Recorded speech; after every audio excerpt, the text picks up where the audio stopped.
Yo creo que podemos empezar. La... ¿Me escuchan bien, verdad? Se escucha bien, ¿no? Sí, doctor.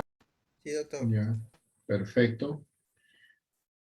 Bien, les voy a suplicar, las diapositivas se las voy a pasar después. Yo quisiera tener esta clase, más que clase, es un conversatorio, porque yo veo que ustedes han hecho su práctica el día de ayer, bastante buena. Tienen aspectos teóricos interesantes, entonces quisiera esta clase ser una clase, un tipo conversatorio, en donde vamos a ver los aspectos comparativos de la clasificación internacional de enfermedades versus la DSM-5.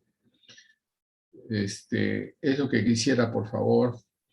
Entonces, para este fin, me agradaría pues que prendan sus cámaras para podernos ver y poder conversar. En este conversatorio, las preguntas están abiertas, ¿no? Las preguntas están abiertas, me pueden interrumpir y podemos dialogar sobre cualquier interrogante que ustedes pudieran tener o cualquier duda que ustedes pudieran tener.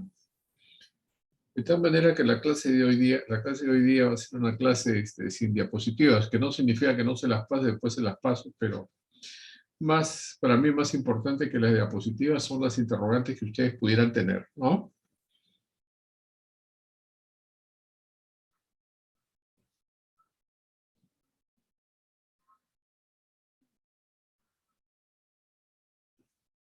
Bien. Entonces, para este fin me agradaría mucho pues que pongan sus cámaras para verlos, ¿no? Para saber con quién estoy conversando, para saber quiénes están presentes en el momento del diálogo, para poder preguntar también, ¿no?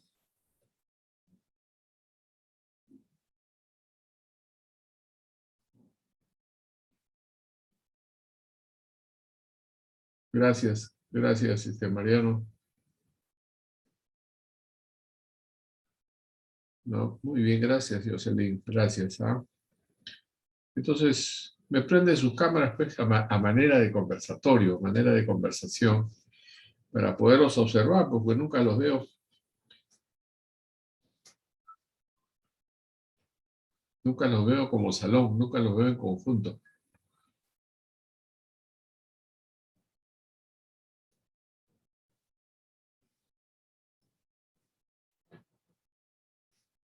A ver, gracias, muchas gracias. Pongan sus cámaras, gracias. Gracias. Gracias, Lorena. Estás...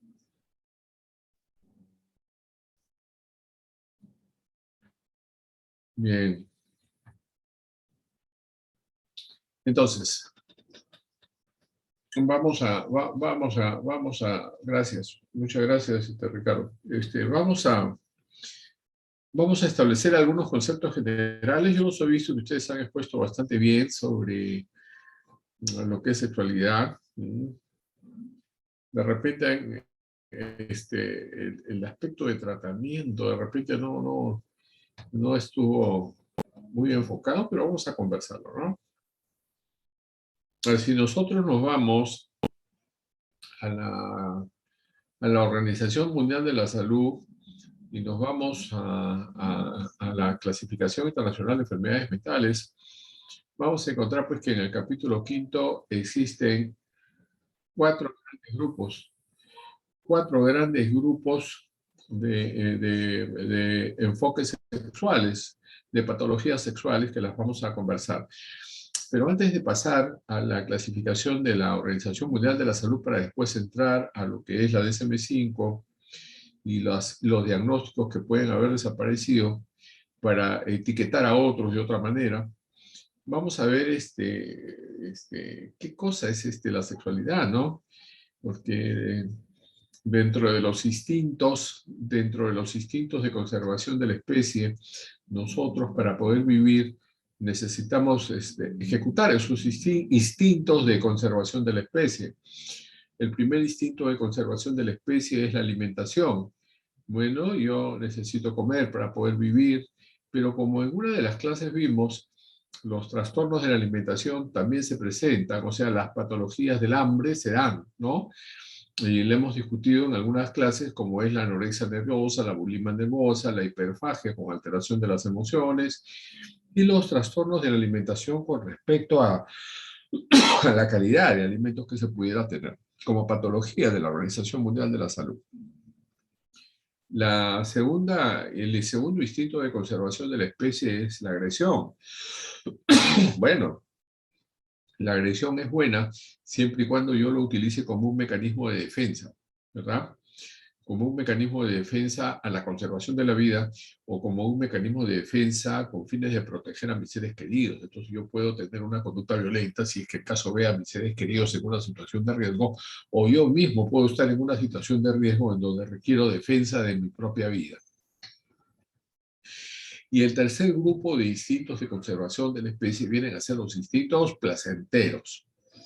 Y dentro de los instintos placenteros son dos. Uno, el más placentero de todos los instintos, que es el instinto sexual, y dos, el instinto gregario, ¿no? Que lo hemos visto en las consecuencias psicojurídicas por el aislamiento del COVID, ¿no? Entonces, el instinto gregario es yo debo y necesito pertenecer a un grupo, ser aceptado por el grupo y reconocimiento de mi grupo. Pero la sexualidad como un instinto de conservación de la especie tiene sus particularidades, ¿no? O sea, ¿por qué tenemos sexo, no? ¿Por qué tenemos sexualidad? No solamente, bueno, uno de los objetivos de la sexualidad es la procreación, ¿no? O sea, es un instinto de conservación de tal manera que yo necesito la procreación de la especie. Pero todo cambia, pues, ¿no? Las cosas cambian. Es más, en más de una oportunidad yo le dije, ¿no? En las clases que nosotros tengamos, por favor, no me crean. No me crean porque puedo estar equivocado, o no me crean porque las cosas cambian tan rápido que lo que yo digo ahora ya mañana no es, ¿no? Entonces yo no pretendo tener la razón en todo lo que diga, más bien no me crean. Y constaten, ¿no? Porque las cosas cambian tan rápido que lo que yo digo en este momento, ya mañana de repente ya cambió, ¿no? Como está cambiando la DSM-5 con relación a la DSM-4 y la CIE-11 con relación a la CIE-10, también ya cambió, ¿no? Está cambiando. Entonces, el primer objetivo de tener una relación coital, sexual, es la procreación. Pero como todo cambia, el contexto sexual también ya, de la procreación también ya cambió. Entonces, si nosotros nos vamos a la familia del año 1950 para atrás, vamos a ver que el objetivo de casarse era tener hijos, ¿no?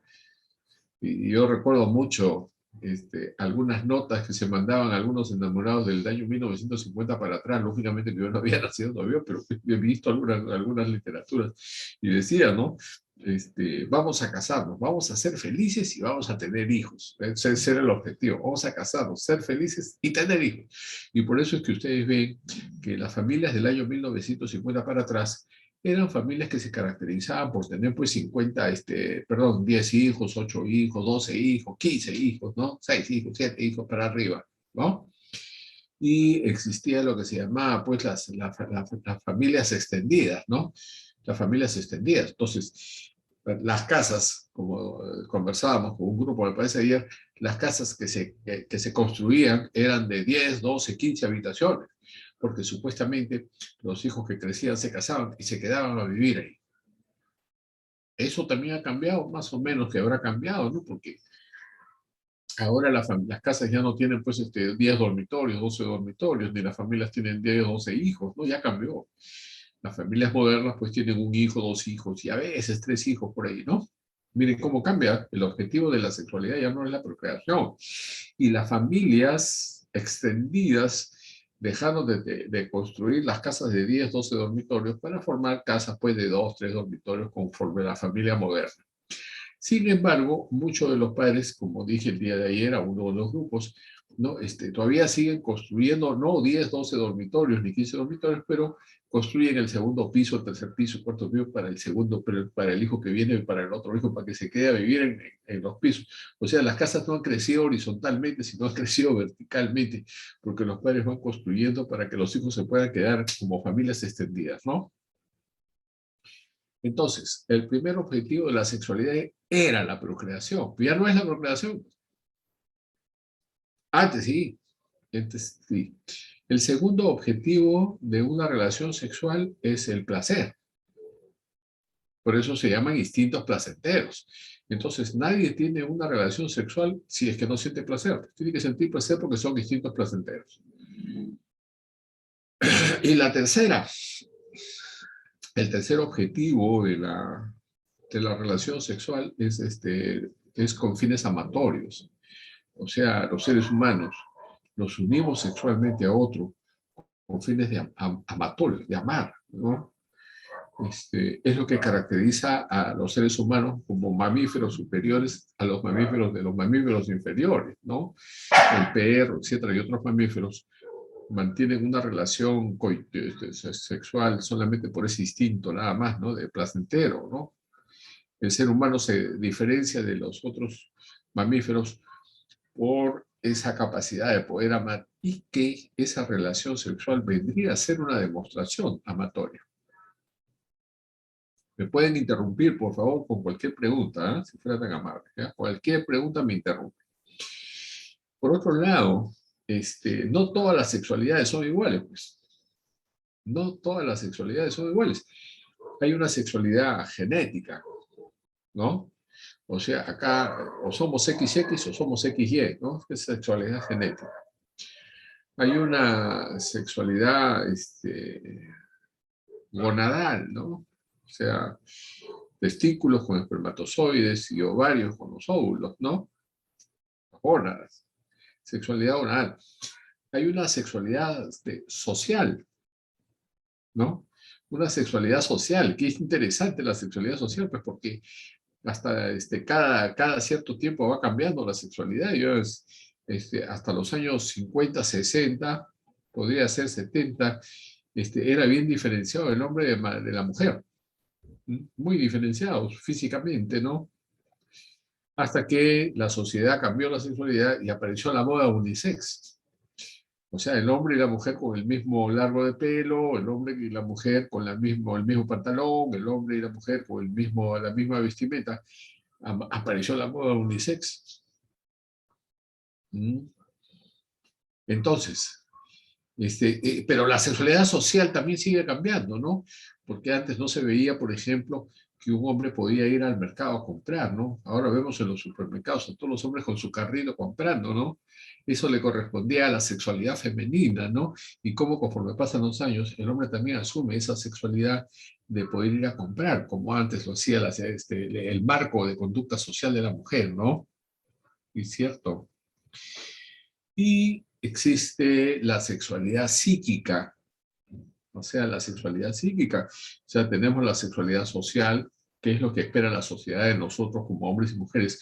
Tenemos la sexualidad genética, ¿no? Por eso conversábamos ayer sobre los que pusieron sobre cambio de sexo. No, no es cambio de sexo, es cambio de fisonomía. Es para mi concepto, ¿no? Cambio de fisonomía, ¿no? Bueno, me pongo un par de implantes de senos, un par de nalgas más y me hago una cirugía de mis genitales. Estoy cambiando de fisonomía, de mi aspecto externo, pero que en cada una de mis células estará mi XX o mi XY, ¿no? ¿Cierto? Está entonces la sexualidad social, la sexualidad genética, la sexualidad gonadal, la sexualidad física y la sexualidad psíquica. O sea, el sexo está acá, sí está acá, pues, porque los instintos, si nosotros nos acordamos, los instintos se ubican dentro de lo que es dentro de lo que es en la base de la silla turca, ¿no? Está lo que significa la sexualidad, incluso de los instintos primarios, ¿no? La amígdala, perdón, la amígdala, ¿no? Entonces, en la amígdala están depositadas las manifestaciones primarias de los instintos. Entonces, miren cuántas interpretaciones sexuales podamos tener, ¿no? Diferentes. Lo cierto es que cuando hablamos de sexualidad, nosotros no sabemos de lo que es normalidad, ¿no? Para algunos tipos de comportamientos sexuales pueden ser considerados aberrantes, indignos. Para otros, los comportamientos sexuales son aceptables. Para otros, la mitad sí, la mitad no. Bueno, en realidad, ¿qué cosa es? Pues lo normal. Entonces, lo normal para la sexualidad son los comportamientos que se pueden aceptar entre dos personas. O sea, ¿qué quiere el hombre y qué quiere la mujer en esa manifestación de afecto que es el sexo, ¿no? Y si ambos aceptan un tipo de comportamiento, entonces si ambos aceptan, está considerado como normal. Pero basta para que sea anormal que uno de los dos no acepte lo que el otro le propone, ¿no? En cosas muy simples, por ejemplo, ¿no? La sexualidad oral puede ser una de ellas, ¿no? El sexo contra natura es otra de ellas, que muchos pudieran estar conformes y muchos pudieran estar no conformes. Bueno, ¿quién tiene la razón? Pues, bueno, tendrá la razón la pareja que se pone de acuerdo y establece como que lo que van a hacer está normal, ¿no? Eso está considerado como permitido y normal, lo que ambos aceptan. Y en relación a eso, nosotros podemos llegar a entender lo que es una relación sexual humana con las características que debe tener una relación sexual sana, sana. Siendo pues un instinto placentero, se supone que a partir de los 13, 14 años que comienza a funcionar las hormonas y el aspecto endocrinológico, se supone que a partir de los 12, 13 años yo estaría en capacidad de mantener una relación sexual, ¿no? Porque mis hormonas comienzan a funcionar. Sin embargo, es necesario que para una relación sexual sea sana, tenga cierto grado de responsabilidad, o tener responsabilidad, grado, ¿no? Tener la responsabilidad de asumirlo. Y una persona a los 13, 14 años de repente no tiene esa posibilidad de poder asumir con responsabilidad un acto coital. Pero yo me pongo un signo de interrogación, ¿no? Porque digo, hemos dicho al comienzo que existe una sexualidad social. O sea, ¿qué me permite mi contexto social, no? Y si nos vamos a la selva, vamos a encontrar que las personas de 13, 12 años, 14 años tienen una vida sexual activa y asumen lo que socialmente pudieran aceptar como normal. Entonces, yo creo que la responsabilidad va de la mano también de cómo forman a la persona y el contexto social que puede rodear a esa persona para asumir con responsabilidad un acto sexual, ¿no? Ahora, ¿qué nos dice, pues, qué nos dice la... Empezaremos, pues, por la Organización Mundial de la Salud, ¿no? Entonces, la Organización Mundial de la Salud divide a 4 grandes grupos las patologías sexuales, ¿no? Vamos a empezar con el primer grupo. El primer grupo tiene un título que dice disfunciones sexuales no orgánicas. Disfunciones sexuales no orgánicas. Disfunciones sexuales no orgánicas significa de que yo tengo mis aparatos genitales normales, pero sin embargo no están funcionando bien. Disfunciones sexuales no orgánicas. Mi sexualidad está sana, mis órganos genitales están sanos, sin embargo, por alguna razón dejan de funcionar o no están funcionando como deberían funcionar. Entonces, tenemos patologías de las damas, de las mujeres, y tenemos las patologías del varón en ese primer grupo de disfunciones sexuales no orgánicas. La primera es la dispareunia, ¿no? Que ayer algún grupo de ustedes han mencionado la dispareunia. Pero sí los escuché, pero habría que entender un poco más lo que significa dispareunia. Es más, la dispareunia la han juntado con el vaginismo. ¿Cómo así, no? O sea, llámese dispareunia aquel dolor que estando los genitales sanos se siente como dolor.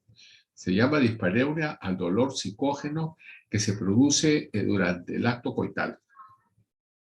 Pero es un dolor psicógeno. O sea, no existe daño a los genitales, no existe el daño, pero hay un dolor.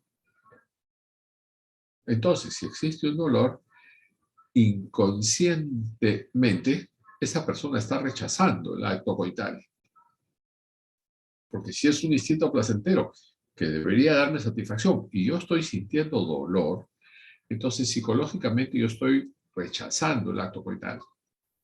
Entonces, si un paciente me dice a mí que tiene un dolor y sus genitales están normales, y yo me iría a la historia de la relación de pareja, ¿verdad?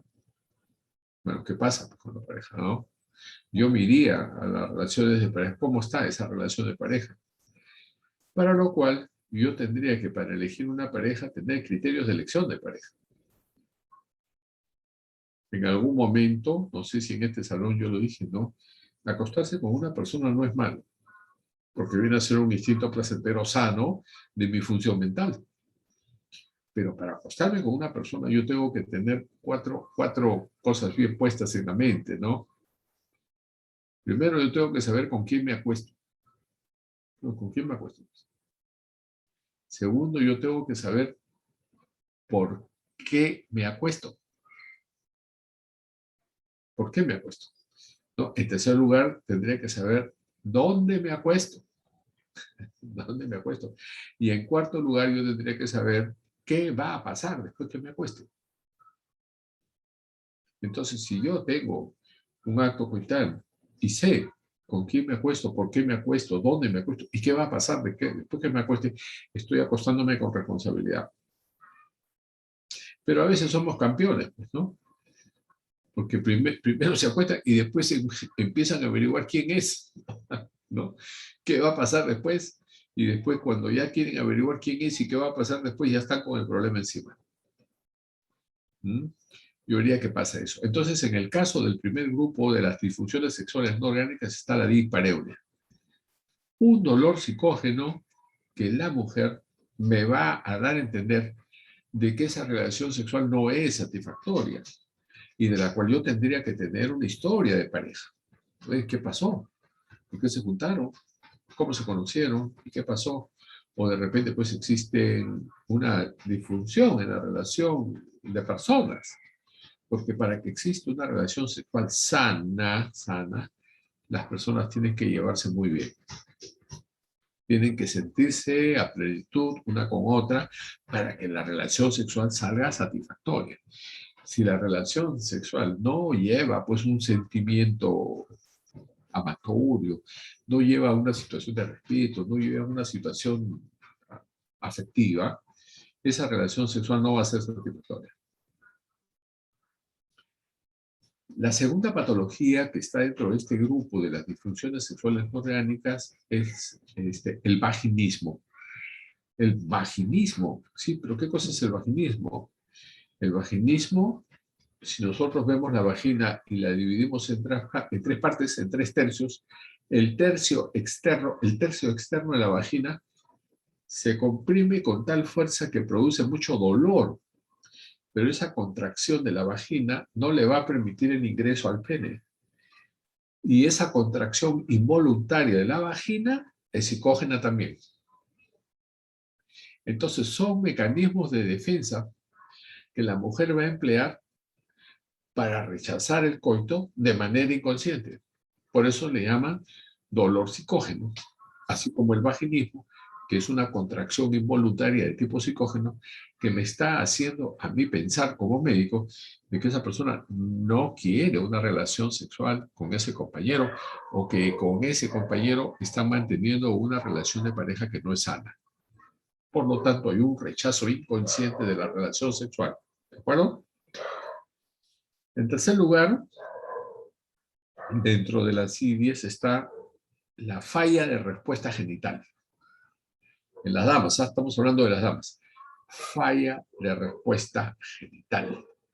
Y en la falla de respuesta genital está una patología que muchos la equivocamos. Muchos equivocamos lo que significa ninfomanía. Entonces, la ninfomanía, equivocadamente, le damos el concepto a la mujer ninfómana, que es una mujer que se acuesta con un montón porque le gusta acostarse con un montón y ese es el tipo de vida, ¿no? La ninfomanía viene como consecuencia de una falla de respuesta genital. Y esa falla de respuesta genital hace que la persona desconfigure la estructura de su personalidad y comience a buscar personas con la finalidad de llegar a la plenitud del acto sexual. No es lo que a veces pensamos de la ninfómana, ¿no? Que la ninfómana es acá, que busca acá, que sí, que se divierte acá y goza por acá, ¿no? La ninfómana es una patología que la persona tiene una falla de la respuesta genital, por lo tanto no va a llegar a sentir el clímax y la finalización del acto y se desconfigura su persona y comienza a tener pues una búsqueda de compañeros con la finalidad de llegar a tener esa sensación de culminación placentera cuya patología no le permite. ¿Mm? Entonces tenemos la dispareunia, el vaginismo, la falla de respuesta genital y una cuarta, rechazo y aversión al sexo. Rechazo y aversión al sexo. Oye, pero ¿cómo va a ser pues esto? ¿No? Un rechazo y aversión al sexo, pero si el sexo pues es un instinto placentero, ¿por qué razón yo voy a tener un rechazo y aversión al sexo si es que yo más bien debería sentir alegría o placer de tener una relación sexual? Entonces ahí, bueno, realmente he visto pocos, un par de casos, ¿no? De personas que tienen un rechazo y aversión al sexo, y ahí hay que buscar antecedentes de violación, o que son personas que al tener la primera experiencia sexual han tenido una experiencia sexual muy traumática. Y es tan traumática que definitivamente no quiere saber nada, pues si hay un rechazo y aversión al sexo. Esas es las 4 patologías que se pueden presentar en el sexo femenino como disfunciones sexuales no orgánicas. No orgánicas es que mis genitales están sanos, pero cuya respuesta está alterada. ¿Alguna pregunta de esas 4 patologías? ¿Alguna? Doctor, la dispareunia y el vaginismo también podría deberse a abusos sexuales o O, a o, relaciones traumáticas también. claro, pudiera ser también una respuesta, ¿no? Pero ahí ya habría un rechazo y aversión al sexo, ¿no? Que también es otro diagnóstico, ¿no? En cambio, en la dispareunia y en el vaginismo, lo que más hay es un rechazo a la pareja con quien se tiene, ¿no? Está más canalizado por ahí, ¿no? Mientras que el rechazo y aversión al sexo está relacionado más a una experiencia más traumática, ¿no? Como es la violación, ¿no? Muy bien. ¿Alguna otra pregunta de este primer grupo? ¿Alguna otra pregunta de este primer grupo? Doctor, disculpe, una pregunta más, Con todo gusto, cualquier ya, cantidad de preguntas. una pregunta más,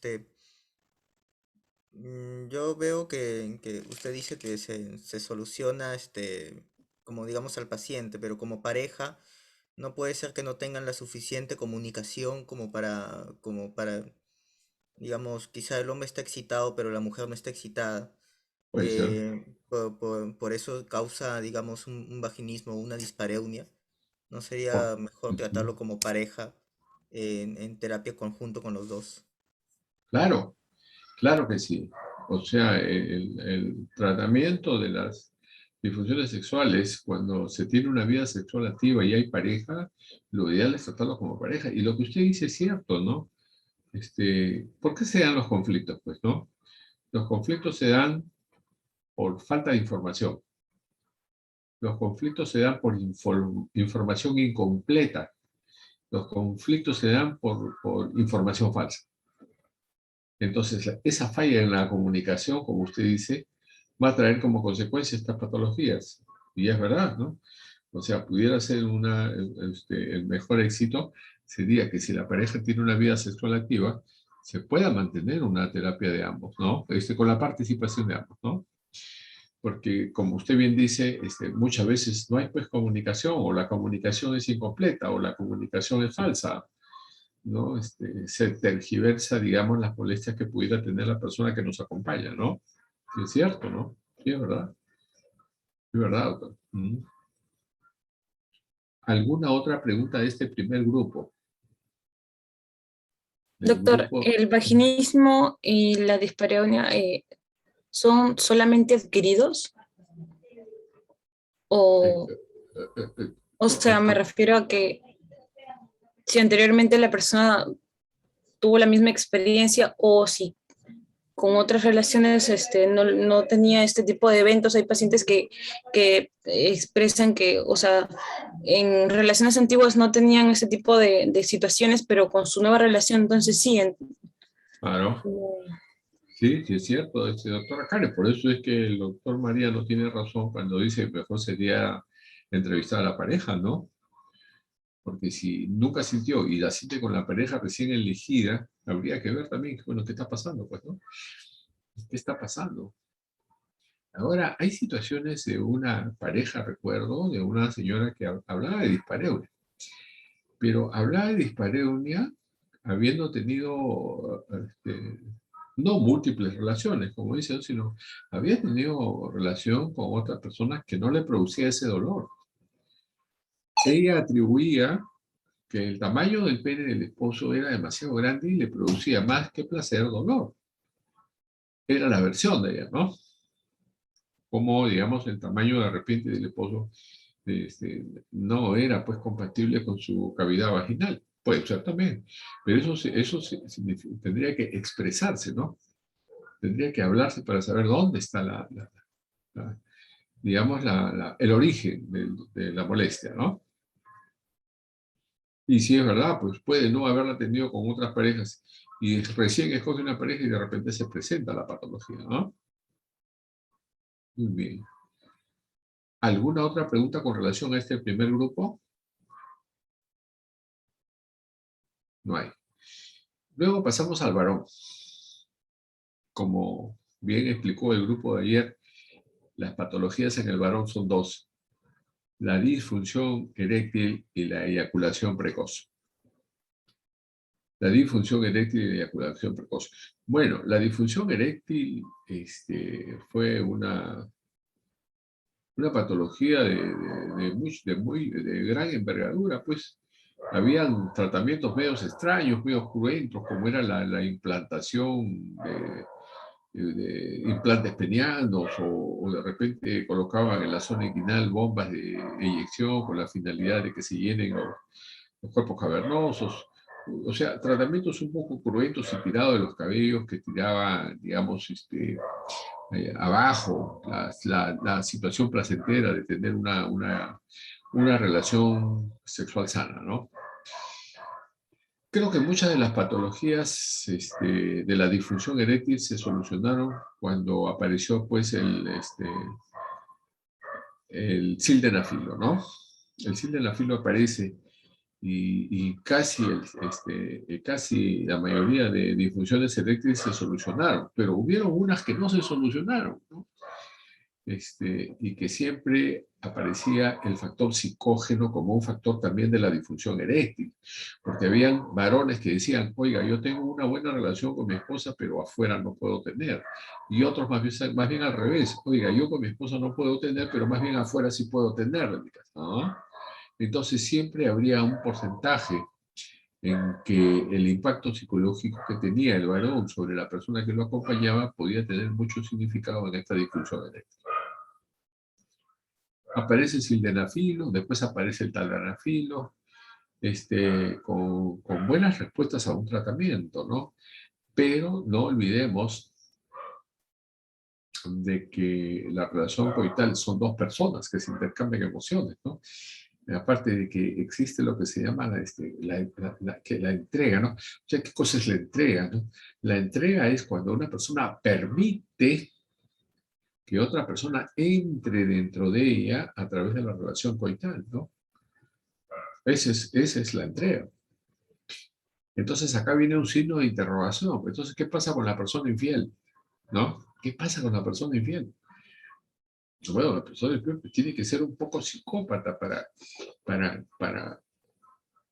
sacar de dentro a la persona que tiene para que otra se meta dentro de su ser, ¿no? Porque la entrega es eso, ¿no?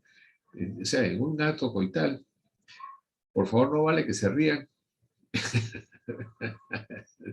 O estoy agarrando carne, de repente estoy agarrando carne, no sé, pero para que una persona sea infiel, mire, yo tengo que sacar a la persona que tengo una relación para meter a otra dentro de mí, porque la introducción, ¿cómo se llama?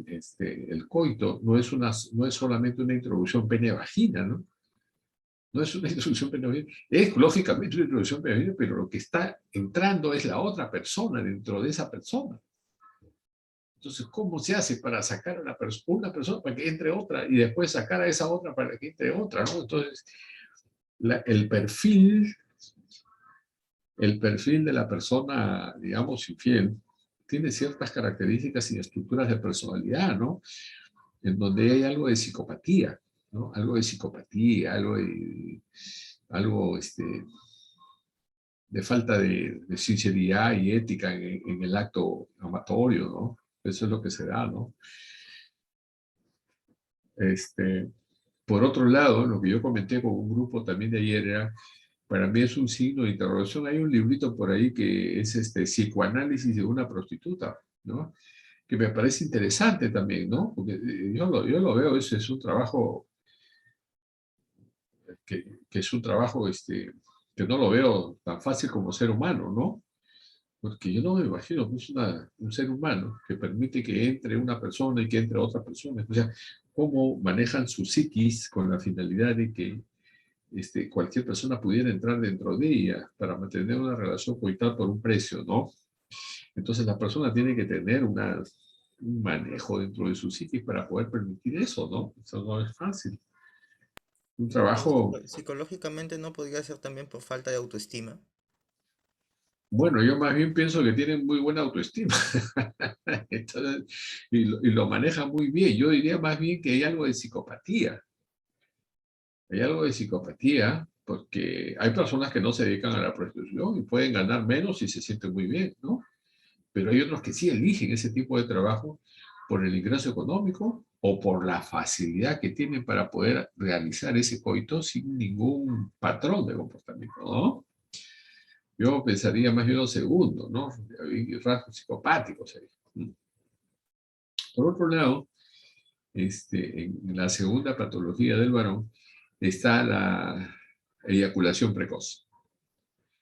Todas estas patologías que estamos hablando estaban consideradas como disfunciones sexuales no orgánicas, pero desde el momento que sale el sildenafil o el tadalafil y comienzan a tener modificación, entonces, ¿qué cosas? Son medicamentos que regulan la fosfodiesterasa que permite la vasodilatación de las arterias y venas de las arterias del pene para que puedan llenarse los cuerpos cavernosos. Entonces, si es una ciencia o un plus, digamos, a la fosfodiesterasa para que pueda tener, entonces ya sí son orgánicas las lesiones, ¿no? Pero, como dije, siempre hay un grupo de personas que tienen un marco psicológico de esta disfunción eréctil. Por otro lado, aparece pues la eyaculación precoz, ¿no? Y la eyaculación precoz está asociado a tratamientos de ansiedad, ¿no? A rasgos de ansiedad.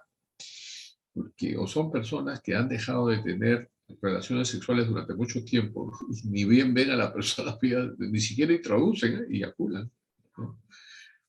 Y otros pues ni siquiera llegan a un tiempo mínimo de introducción y también eyaculan por esa desesperación que tienen de querer tener una relación coital, ¿no? Y la eyaculación precoz. Curiosamente, los mismos medicamentos que se usan para la disfunción eréctil también se utilizan para esta eyaculación precoz, ¿no? En donde juega mucho las prácticas sexuales de autosatisfacción, ¿no? O sea, la persona que se masturba dentro del desarrollo psicosexual, está la etapa de masturbación, aprenden a satisfacerse solos. Entonces, cuando tienen una compañera, o sea, ya aprendieron a la autosatisfacción. O sea, yo mismo me hago tal, y amén, el resto, ¿no? Entonces hay bastante egoísmo también en eso, ¿no? Como también puede haber un niveles de ansiedad alto. ¿Mm? Muchos de ustedes hablaron ayer de antidepresivos que provocaban disfunciones eréctiles, sí, pues. Los antidepresivos, no tanto disfunción eréctil, sino lo que provocaba era disminución de la libido. Entonces hay que buscar bien las indicaciones de los antidepresivos, porque la depresión de por sí disminuye la libido. Entonces, si doy un antidepresivo que me va a disminuir más la libido todavía, no ¿para qué lo tomo? Entonces, que me va a hacer sentir peor, ¿no? Entonces, es interesante esa reflexión farmacológica, ¿no? Luego pasamos a un segundo grupo. Ese es el primer grupo sobre disfunciones sexuales no orgánicas. Cualquier pregunta, por favor, con mucho gusto me la realizan, ¿ah? Hay un segundo Doctor, grupo. Dígame, mi doctora, Lorena, dígame. disculpe, tengo una duda acerca de la disfunción no orgánica. ¿Esto también se da en parejas que son del mismo sexo o solamente en personas heterosexuales? Bueno, es interesante lo que usted dice, ¿no? En realidad no hay estadísticas de disfunciones, no hay estadísticas de disfunciones sexuales de personas del mismo sexo, ¿ah? Las estadísticas que se tienen son de parejas heterosexuales. Sin embargo, y eso lo vamos a ver en el cuarto grupo, son 4 grupos, estamos en el segundo grupo, vamos a ver lo que sucede en el tercer y cuarto grupo para poder contestar a esa respuesta, ¿ya? Pero sí puede haber también, en parejas del mismo sexo, la ansiedad que llega a tener un coito corto, ¿no? Con un clímax apresurado, puede haber, ¿no? Lo vamos a ver en el tercer y cuarto grupo, ¿ya? En este segundo grupo están las parafilias. Parafilias. Antes se llamaba aberraciones. Ya dejó de llamarse aberraciones para convertirse en parafilias. Paralelo, filia, amor. O sea, son actos paralelos al amor. Son actos paralelos. O sea, no son, sino que el hombre ha reemplazado el objeto sexual normal. También lo puede haber reemplazado la mujer, ¿no? O sea, el objeto sexual normal del varón es la mujer. Y el objeto sexual normal de la mujer es el varón. Salvo que tengan conductas de elección de personas del mismo sexo, ¿no? Pero acá en las parafilias, que antes llamaban aberraciones, está pues las personas que pueden tener relaciones con animales, que son las zoofilias, las zoofilias, las personas que tienen relaciones con muertos, que son las necrofilias, ¿no? Las personas que tienen relaciones con niños, que son las paidofilias, las personas que tienen exhibicionismo, ¿no? Que buscan mostrar sus genitales ante personas inocentes con la finalidad de provocar una autosatisfacción, ¿no? Están las gerontofilias, que son personas que buscan personas ancianas, ¿no? Están la hiposifilia, ¿no? Que son personas que van buscando estar con la falta de oxigenación al borde de fallecimiento, de la muerte, para sentir una sensación placentera y eyacular, ¿no? Hay personas que tienen el fetichismo, ¿verdad? El fetiche, o sea, reemplazan al objeto sexual normal por un objeto que puede ser una ropa interior, una ropa de vestir, y otros que tienen predilección sobre también la estructuración, ¿no? De con que está hecha esa ropa, ¿no? Bueno, prefieren ropas de cuero, prefieren ropas de seda, ¿sí o no? O algunos predilección por algunos tipos de prendas, ¿no? ¿No? Como es la ropa interior, o el brasier, o las medias, ¿no? Entonces, ¿cómo aparece esta patología, ¿no? Que reemplaza al acto sexual normal? Estas parafilias tienen repercusión médico-legal, ¿no? La pedofilia, delitos contra menores, está penado. El exhibicionismo también está penado, ¿no? que son delitos contra la libertad sexual y delitos contra menores. Luego tenemos un tercer grupo. En este tercer grupo está, ahí viene, ¿no? El transexual, que ha pasado a ser una disforia del género en esta nueva clasificación. Entonces, ese es el claro ejemplo del transexual que algunos hablaron ayer en su exposición sobre cómo el sexo psíquico predomina sobre el sexo físico, sobre la anatomía física. Entonces, estas personas tienen que tener, para este cambio de fisonomía, un buen diagnóstico. Porque si no se tiene un buen diagnóstico, después la persona hace cambio de fisonomía y después se retracta. Y es una intervención que requiere de una aceptación y permisibilidad del juez, ¿no? En donde la persona, como un grupo conversó ayer, tiene que recibir tratamiento hormonal, tratamiento psicológico, tratamiento por lo menos 6 meses antes de la intervención y 6 meses después, ¿no? Lógicamente que traen consecuencias psíquicas, traen trastornos de adaptación, traen una serie de aspectos. Depende de dónde viva la persona también, ¿no?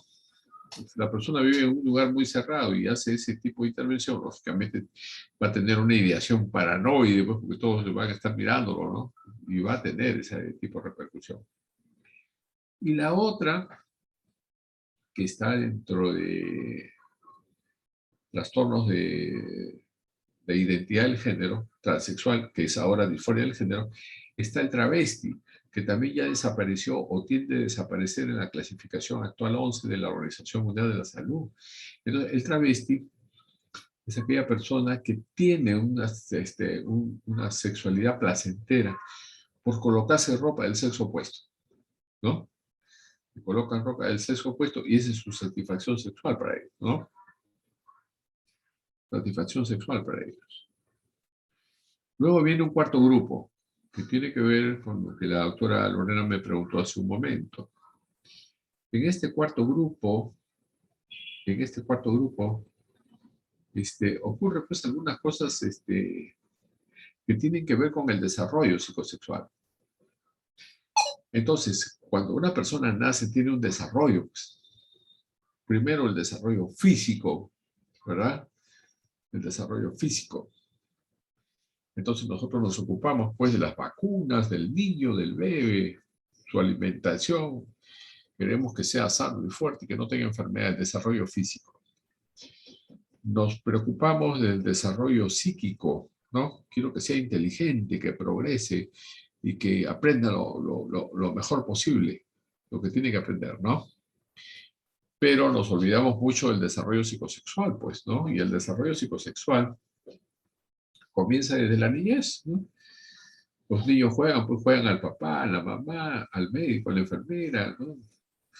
Al piloto, a la hermosa, ¿no? A la comidita. Ahí se van identificando los roles, ¿no? Las personitas, ¿no? Con sus diferentes áreas sexuales. Hasta llegar a la etapa de la adolescencia, en donde va acompañado de ese despertar endocrinológico, ¿no? Aparecen las hormonas y aparece pues el ciclo menstrual en las damitas, los cambios corporales en el varón, los cambios de voz, las formas de cuerpo, bueno, etc. Y ahí aparece la identificación del género. O sea, en ese desarrollo uno comienza a identificarse con su género.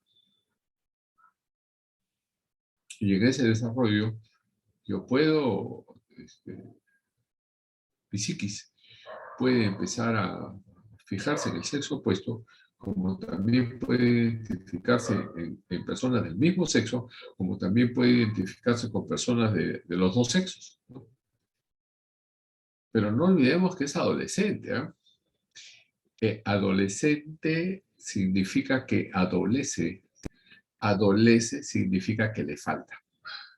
Entonces, pudiera haber en este desarrollo psicosexual una especie de confusión, puede haber. En la etapa de la adolescencia, más todavía, porque no olvidemos que ¿no? Son personas que adolecen, les falta ese desarrollo. Por lo tanto, Por lo tanto, pudieran tener alguna dificultad dentro de su desarrollo. Hasta que llegan a la etapa adulta, ¿no? Pero, ¿qué pasa con la etapa adulta? Ahí viene la etapa adulta. Entonces, en la etapa adulta, el desarrollo psicosexual puede ser egosintónico. Egosintónico significa que la persona está contenta con su desarrollo que ha elegido. Puede ser homosexual, puede ser bisexual, o puede ser heterosexual. Depende de lo que haya elegido. Pero generalmente, y ustedes se van a haber dado cuenta, que las personas que eligen una elección en su identidad de género no se arrepienten de lo que han elegido. Lo viven. O sea, el homosexual está contento con lo que es. Lo único que pide el homosexual es la aceptación del contexto social. Es lo que pide. El homosexual no pide cambio de género, no pide cambio de sexo, no pide. Es un hombre que puede gustarle a otro hombre o es una mujer que le puede gustar a otra mujer. Con la convivencia, el sentimiento, el afecto y el placer que le puede provocar este tipo de identificación con su género, ¿no? Entonces, solamente se va a considerar un paciente aquel que tiene un desarrollo psicosexual egodistónico. Egodistónico. ¿Y qué significa egodistónico? Que la persona no está contenta con lo que ha elegido y concurre a un especialista para el tratamiento correspondiente. Pero, en los años que yo tengo de psiquiatra, no he conocido a ninguna persona que sea egodistónica. O sea, nadie ha llegado porque está descontento con lo que ha elegido. Si llega a la consulta, es más bien porque quiere un soporte y un apoyo de su elección. No quiere que le cambien el pensamiento, lo que quiere es que sean entendidos y sean aceptados por el contexto social. Por eso es que la CIE-10 que ya está saliendo solamente considera patología al trastorno de identidad del género egodistónico. Egodistónico significa que el homosexual no está contento con la elección, de la cual yo no conozco ninguno. En todos los años que tengo de médico no conozco ninguno. Todas, hombres o mujeres que han podido elegir, ¿no? Homosexuales, lesbianas, son egosintónicos. Están contentos con su elección, son felices con su elección, lo que reniegan es que no son aceptados, ¿no? O que existe pues una situación de aislamiento, segregación contra ese tipo de personas, ¿no? Pero nada más, ¿no? Nada más. Y la otra es el trastorno de desarrollo psicosexual en niños. En niños. Bueno, los niños, interesante, pues los niños aprenden de los modelos que tienen al frente, ¿verdad? Aparte de que dentro del desarrollo psicoevolutivo del niño o la niña, ¿no? El complejo de Edipo, el complejo de Electra, bueno, y entran a la etapa de identificación con personas de su mismo género. Entonces, en algunos pocos casos que he visto de un trastorno del desarrollo en niños, es cuando la figura de identificación está ausente. O sea, por motivos de trabajo, por situaciones A, B o C, el papá no aparece, ¿no? Como una figura de identificación del género. Solamente está la mamá y las hermanas mujeres, por ejemplo, ¿no? Entonces, el niño, ¿qué cosa imita? Imita o a la mamá o a las hermanas mujeres. Y el papá, que cuando viene de viaje lo mira, más bien se asusta, dice, ¿qué pasa con esto? Pues, bueno, ese es el precio que existe a veces por la figura masculina ausente con relación a los niños, ¿no? Y que también pudiera haber pues una relación inversa con las niñas, ¿no? Hay algunas cosas que van a cambiar con esta DSM-5, sí, efectivamente. Y el transexual, bueno, el homosexual ya no está, ¿no? Nunca ha estado, pues, en la 10 no está. Curiosamente, nosotros seguimos pensando en patología, pero no está. Solamente es el egosintónico. Y en la que viene, la 10, que va a fusionar algunas patologías, ¿no? Con una sola etiqueta. Lo que sí me llamaba la atención y lo mencioné ayer, es que no tenemos una historia psicosexual estructurada. Y que había mencionado también que por más que ustedes roten por cualquier especialidad, así sea psiquiatría, no he encontrado y no van a encontrar, yo no encuentro que los internos o los residentes hagan una historia psicosexual.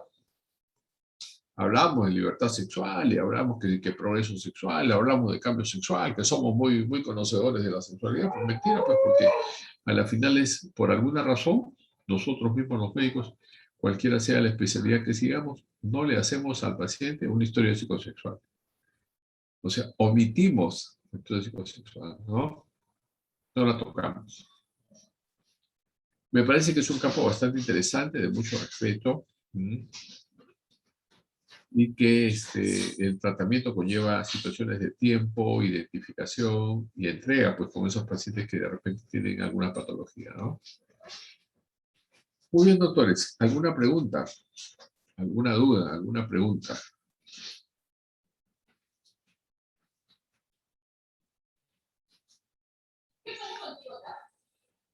¿No hay? ¿No hay? ¿No hay?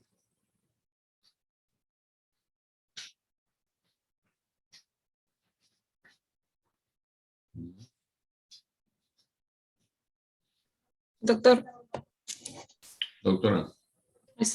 disculpen, yo algo había una vez visto sobre cuál es el mecanismo en el que un infiel suele lidiar con la sensación de culpa, porque no sé si eso está bien dicho o si es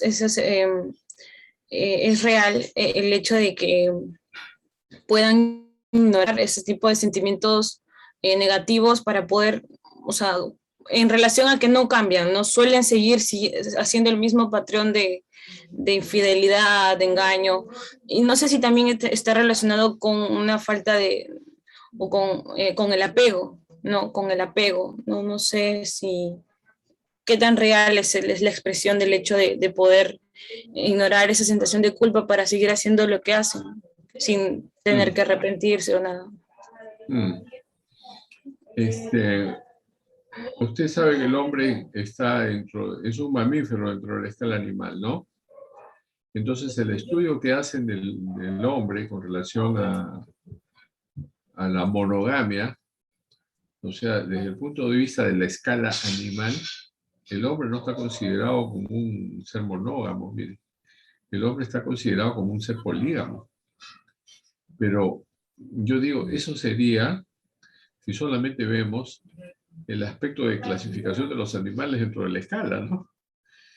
Entonces, para no llegar a eso, el hombre debe tener una conciencia moral, una conciencia social y una ética, ¿no? Parte de la filosofía que estudia el comportamiento humano.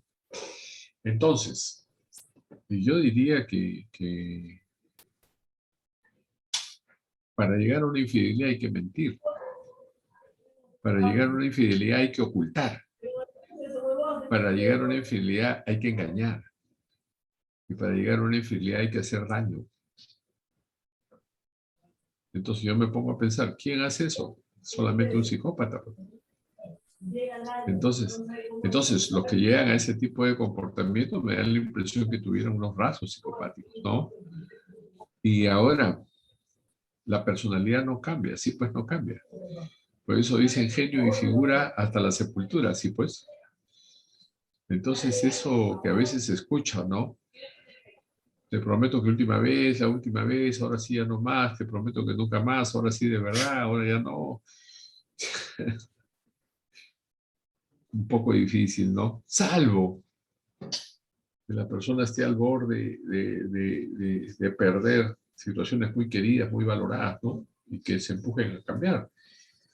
Pero yo no creería, ¿no?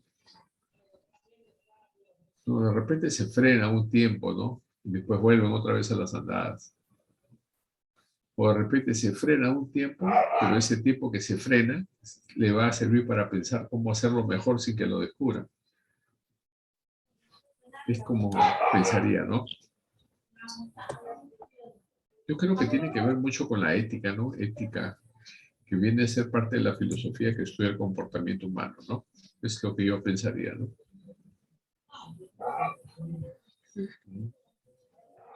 Muy bien, ninguna otra. Por favor, ¿alguna otra pregunta? Algo más bien que se quede vacío, ¿no? Porque yo he preferido hacer la clase conversatorio hoy día, más que una diapositiva, porque ustedes ya han presentado sus diapositivas y más me interesaba tener una conversación aperturada, ¿no? Más bien, si hay más preguntas, por favor, con mucho gusto, ¿no?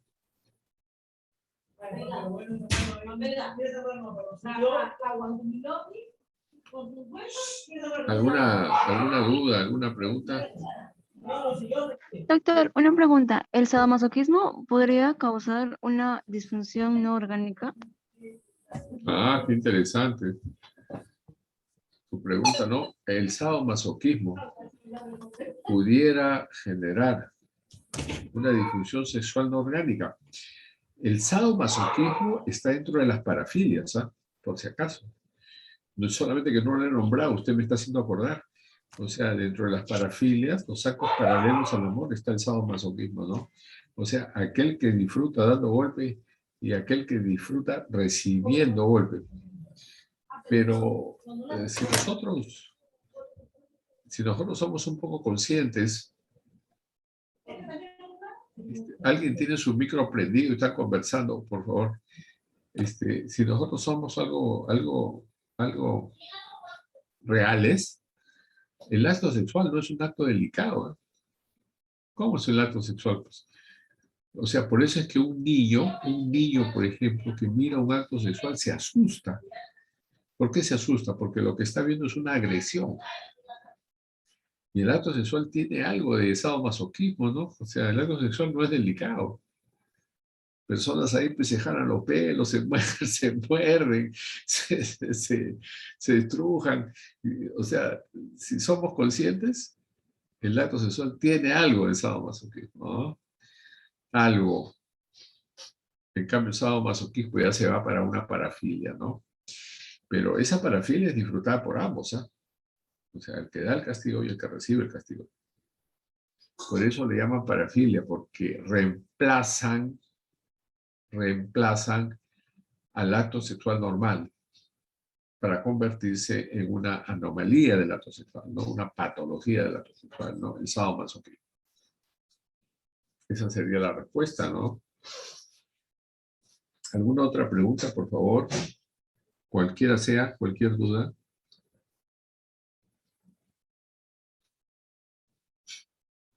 ¿No hay? ¿No hay ninguna duda, alguna inquietud, alguna pregunta, algo que no esté claro?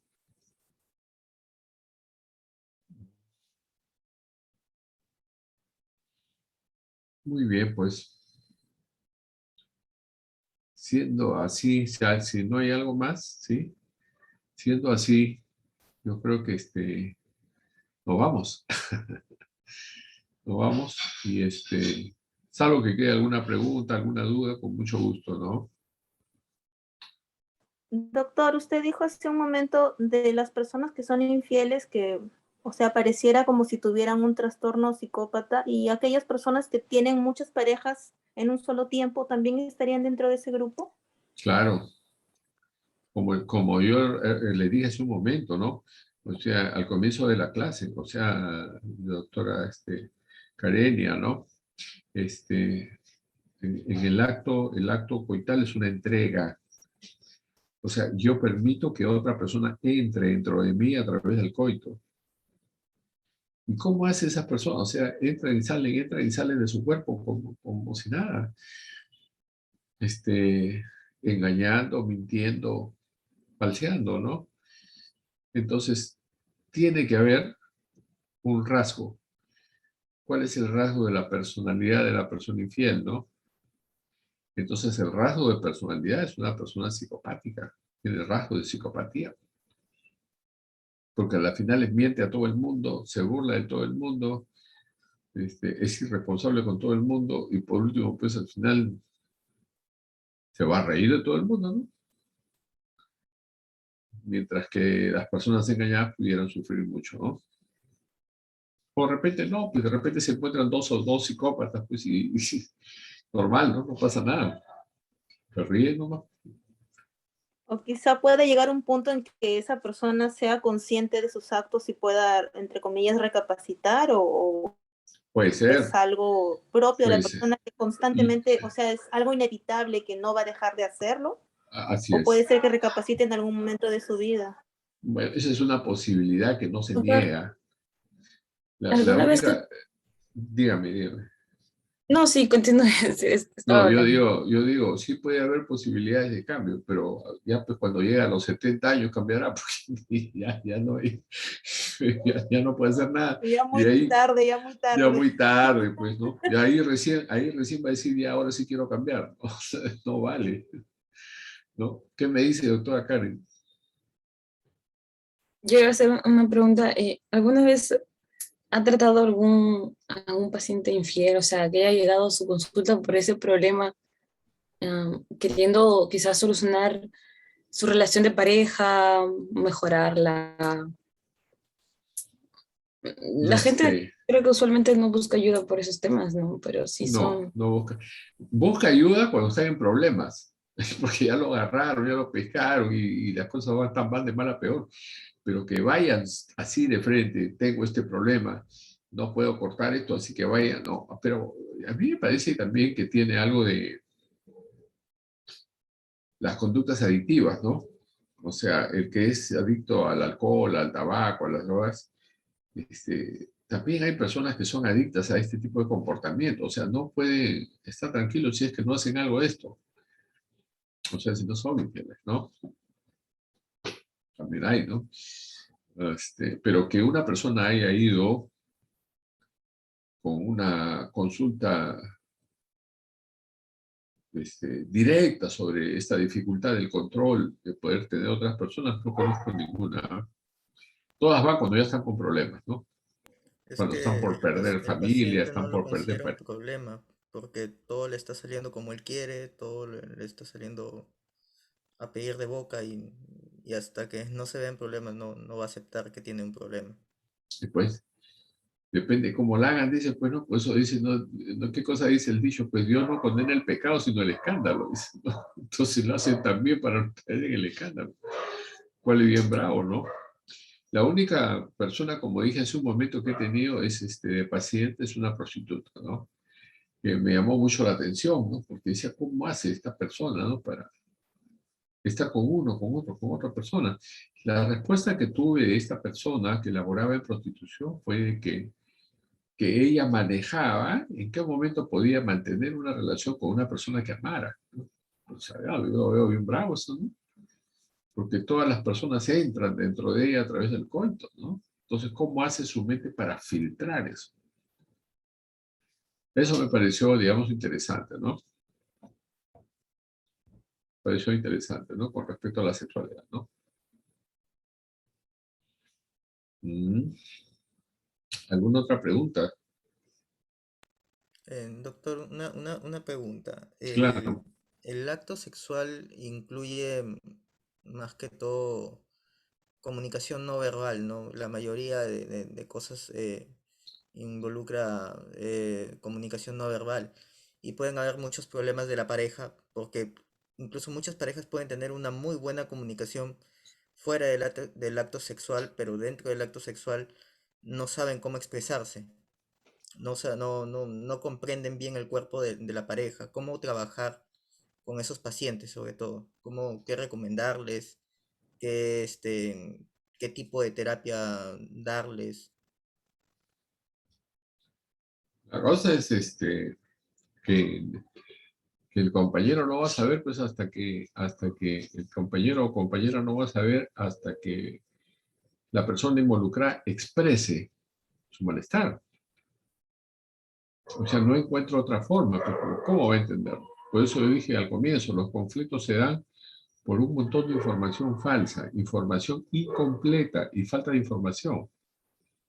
Pues si no hablan, ¿cómo van a saber, no? Ahora, hay que ver también con bastante delicadeza, ¿no? Porque el que uno ponga en una mesa, en un escritorio, su vida sexual personal es bien difícil, ¿eh? De repente la mujer es un poco mejor paciente en ese sentido, pero un hombre que ponga en la mesa su vida sexual personal, bien difícil, ¿no? Tan es así que la mayoría de personas que van son las damas, ¿no? No van hombres. ¿Sí? El hombre cree que está bien y de repente no está bien, pues, ¿no? Eso es lo que se ve, ¿no? Muy bien.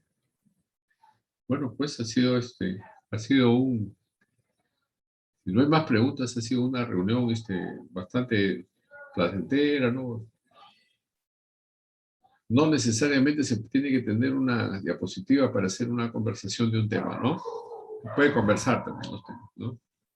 Puede conversar. ¿Alguna otra inquietud? ¿Alguna otra pregunta?